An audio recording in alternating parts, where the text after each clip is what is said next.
Hello, welcome back to Godfather BBQ with Italian. So today we're going to do something that's really near and dear to my heart, and for a lot of different reasons.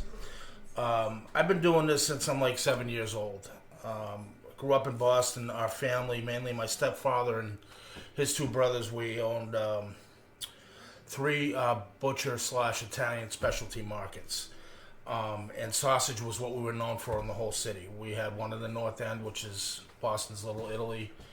We had one in East Boston, which also was highly populated with Italians, and one in Rosendale, same deal, highly populated with Italian and Irish at that point.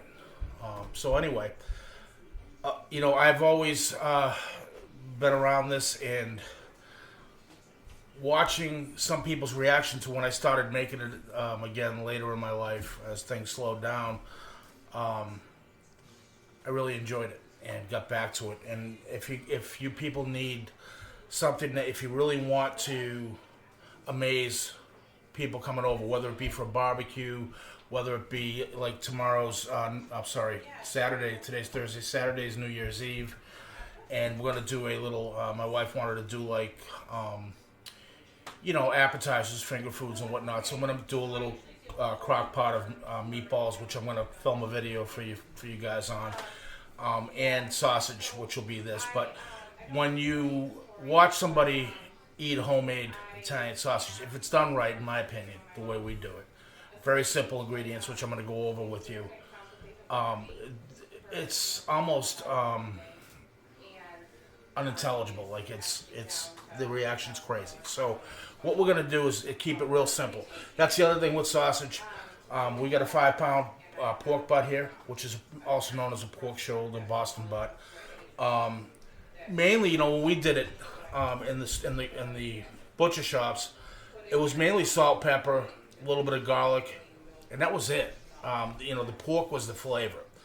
But everybody's palates are different and they've evolved. So I've kind of done this, and you can do this however you like. If you want oregano, if you want it more spicy, basil, whatever you want to do is fine. Just telling you how I do it, and it seems to work really well. So I've got a tiny bit of red wine that I'll incorporate into the water, and I'm talking an ounce or two for some color and just a little flavor. You don't want it overbearing. Kosher salt. And the amounts of this will be down in the ingredients section below. Coarse ground pepper, garlic powder, ground fennel. Reason why we do ground is my wife doesn't like fennel seed, so and it's great. It's concentrated. It gives it a nice flavor. I use a little bit of crushed red pepper. I like it just a tad bit spicy, not much. I don't like it crazy. So generally, when I tell people it's mild sausage and I've put that in, they don't really even know. And then natural pork casings. You can get these usually if you have a Whole Foods in there. I get mine at Whole Foods. Other than that, you can get them on the internet. The thing is, when you get them online or whatever, they're going to be dried and encrusted in salt. You have to rehydrate them. It's a little bit of work. However, if you go to Whole Foods, at least the one here in Cape Cod will have them, ready to roll. You just tell them how many pounds of sausage you're making. They'll cut them out. I told them I was making 10 pounds. I like to have extra, in case you bust one or whatever. But I mean, it's $2.40 for 10 pounds worth of casings. Those are natural casings. They're in water. They're ready to go. I don't have to rehydrate them. I don't have to clean them. They're all set. So first step of the process is we're going to take the pork butt. And the key is you have to keep everything extremely cold. This has been frozen for the last 45, not frozen, in the freezer for the last 45 minutes. First part of the way we do it, some people cut it up and just season it and put it back in. I like to cut it up back in the freezer for 45 minutes to an hour, depending on how much I'm making. I normally make 10 pounds at a time so I can freeze it and have it for a while, but because it's short notice and most of you people out there won't be making that type of volume, so we're going to do 5 pounds. But a lot of people will cut it up, season it, put it back in. I like to cut it up, put it back in the freezer, bring it back out, grind it, then season it, and put it back in the freezer. So we'll walk you through all that in quick fashion, and we'll get to it. So at this point, I'm just going to take all these, and I'm going to, not really cube it. It doesn't have to be super small cube, but it's got to be so it'll grind, good through your grinder. There's several attachments that you can use as far as how you like to grind. I like mine coarse. That's how we did it at the store, and that's how most authentic Italian sausage is done, with a coarse grind. But you can, if you like, if you're doing a different type of Italian sausage, whether it be chicken or even beef, maybe you might like to use a finer grind.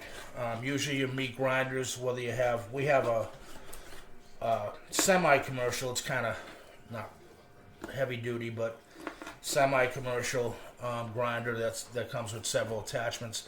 If not, I started with a KitchenAid. When I got back into this, we had a KitchenAid mixer. We got the sausage attachment for it, and that came with, I think, maybe just two.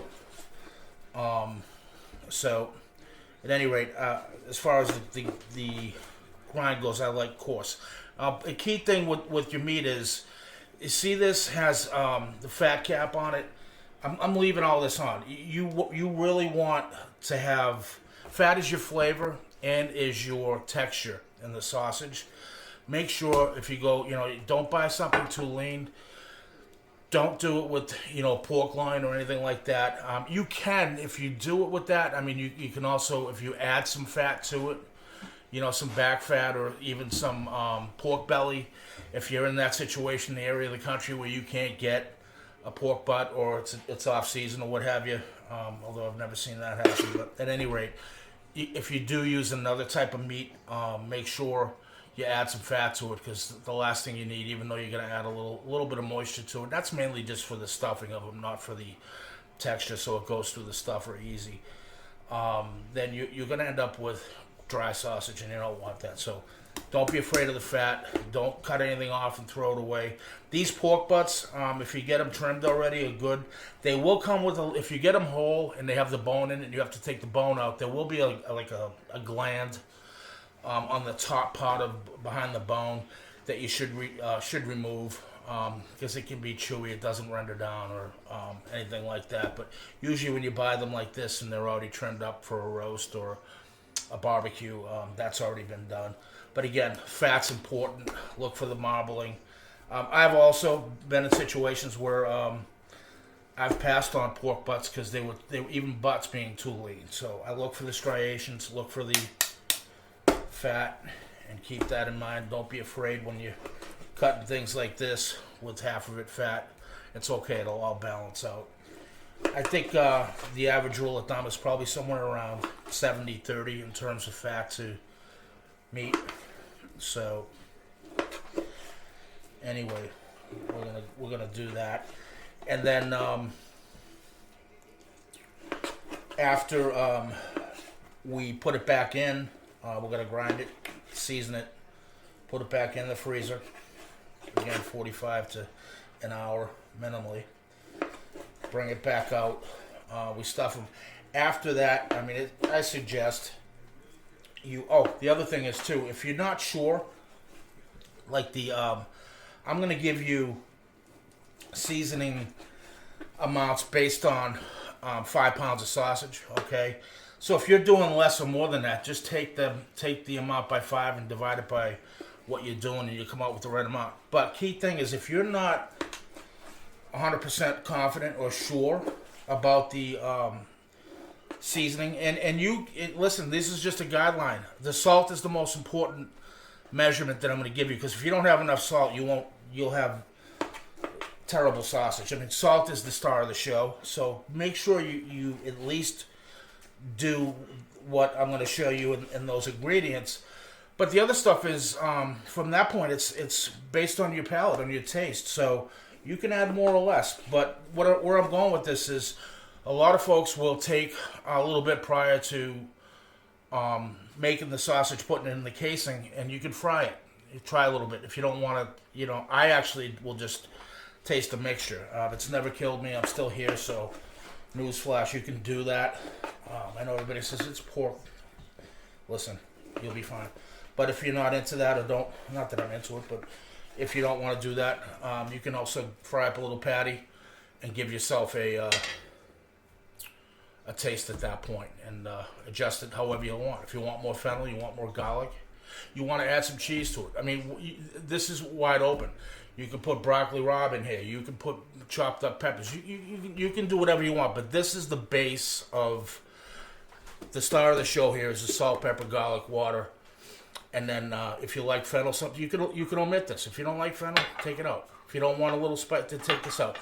Salt and pepper is all we did back in the day, and it was unbelievable. So things about Italian cooking are sometimes the least amount of ingredients produce the best type of food, best flavored food. All right, so we're gonna get this back in the freezer, and we'll be back in a minute. Okay, so back to it with the chilled pork.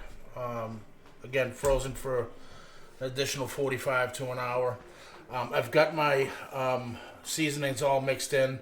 That's your salt, garlic powder, fennel, chili flakes, and coarse black pepper. Okay, all mixed up, ready to go.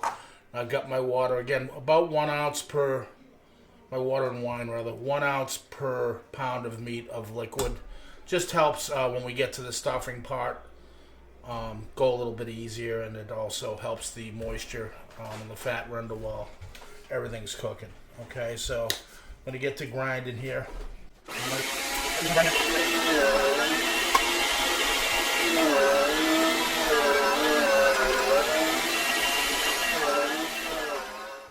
Okay, so one of the things, forget if I mentioned it or not, but don't be intimidated if you don't have a grinder. If you have a KitchenAid, we started with a KitchenAid once I picked this back up again and didn't have anything commercial. And that works fine. I mean, it's limited capacity, obviously, but that'll help you at least get in the groove of the art of stuffing. And don't be intimidated by that either, but it takes a little bit of getting used to, but it's fun. It's not, if you do it right and you have the right mixture of fat and moisture between liquid and fat, you'll be fine. I'm going to walk you through it here. So I've got my seasonings already pre-mixed, as we said. I'm going to go ahead and just lay it on there, baby. Make sure it gets well distributed. And obviously I'm going to mix this very well. And we'll add our water and wine to it. And that's it. I mean, the basics, like most Italian cooking, or all Italian cooking that I do for that matter, is simple stuff. Few ingredients. And a lot of love. So that looks good for now. Pour a mixture of liquid in here, and this will really help both with cooking and stuffing. Now what the heck? Put it all in. Okay, I'm going to keep one dry, one wet, and we're just going to, 5 pounds, it really isn't a lot. I do this with 10 pounds at a time, no problem. I like to keep it there, even if I'm doing more than 10. I like to do it in batches of no more than 10. For the simple reason the math is easy. As you'll see in the ingredients down below, I mean, everything's based on a 5-pound batch as far as salt mainly. The rest of the stuff is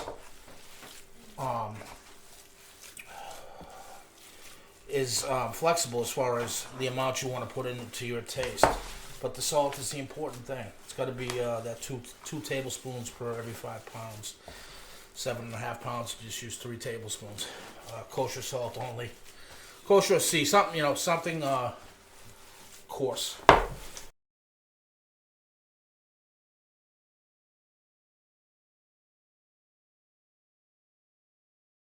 Okay, so now we're going to take our stuffer. And if you do have one of these, very important that as you're putting your meat in, you don't leave any air pockets, because you're gonna hammer that down a little bit with your fist. That'll create air in your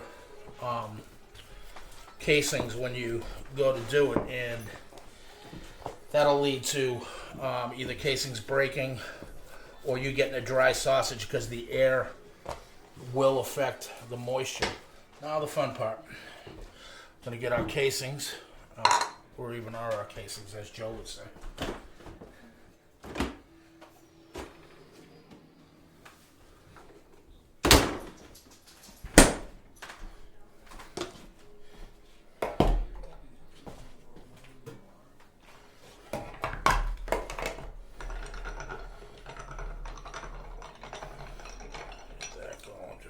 Bit. Okay, so casings, and first thing I'm going to do is wet my feeder here to help the casings go on and off easier. You can use olive oil. I tend to just use water, and then the fun begins with just finding the end of these casings and not too knotted up. If they are, it's a simple fix. Okay, so there's the end of one, and you'll see these are cut, so you have to just kind of go in, feel around with your finger, get one going there, get it over the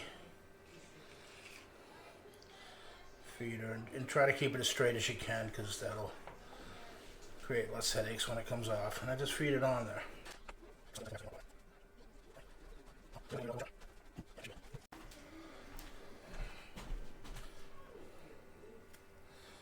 So I'll leave this, just in case it's not enough, I'll leave this overhanging just so I know where the beginning of that one is.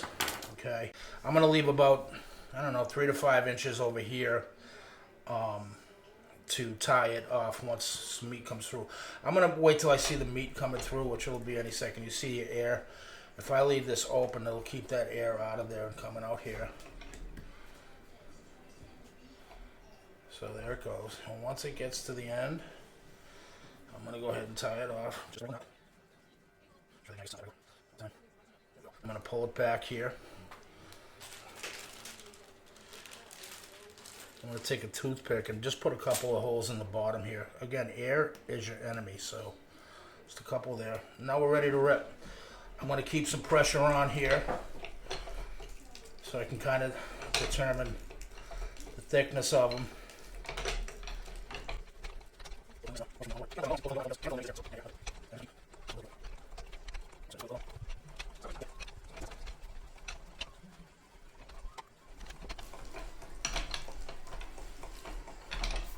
Oh, see that? We got a bust out there.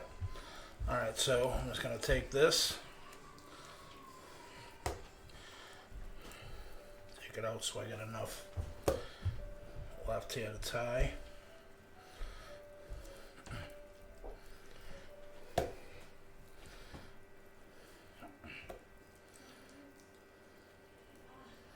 Okay.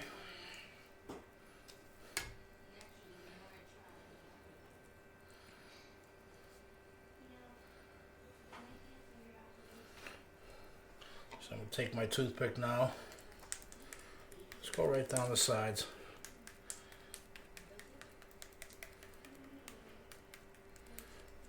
I'll flip it over. Same deal.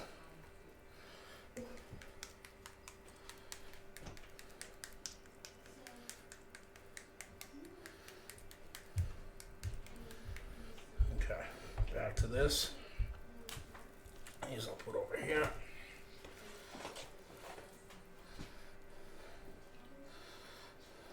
We'll start this same way as before.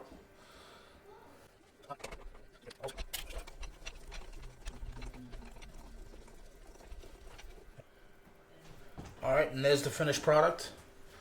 Not quite sure if I'm going to make these separate links or keep them whole, but if I were going to link them, I just it's pretty simple. You just got to be really careful that you don't burst them, but I give them I don't know, 4.5 inch.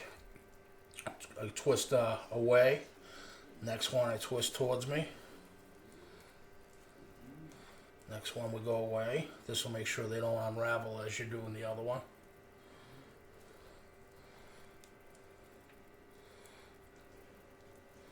This one will come towards me. And this one will go away.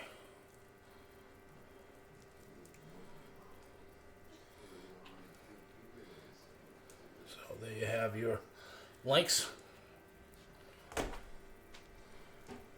And your coil if you like. These are nice too if you just want to throw them on the grill. Cut them up like that. But either way, that's it. Not super hard. You can have some fun doing it. And I'll promise you, if you do this way, have people over, throw some on the grill, they will be blown away. Put some in your gravy, put some, Sunday gravy. We'll get into that at a later time. Or just do a thing like we're doing for New Year's Eve. Little crock pot with sausage and meatballs, slice them up. People will love them. Till the next time, thank you. We'll see you soon.